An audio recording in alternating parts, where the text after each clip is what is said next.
প্রিয় দর্শক, আপনাদের শুভেচ্ছা জানিয়ে চ্যানেল আয়ের নিয়মিত আয়োজন হাতিল আজকের সংবাদপত্রের আজকের আয়োজনটি শুরু করছি আমি মীর মাসরুর জামান। সংবাদপত্রের শিরোনামগুলোকে ঘিরে চলমান পরিস্থিতি নিয়ে আলোচনার নিয়মিত এই আয়োজনে আজ সম্মানিত অতিথি হয়ে আমাদের সঙ্গে রয়েছেন দৈনিক দেশ রূপান্তরের সম্পাদক জনাব মোস্তফা মামুন। আমরা স্বাগত জানাচ্ছি আপনাকে আমাদের মাঝে।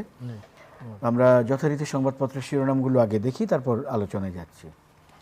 দৈনিক ইত্তেফাক, বন্যা, এখনও বিদ্যুৎহীন ৯.৫ লাখ গ্রাহক। বন্যা পরিস্থিতির কিছুটা উন্নতি, লক্ষ্মীপুর, চট্টগ্রাম, নোয়াখালী ও কুমিল্লার কিছু অংশে অবনতি।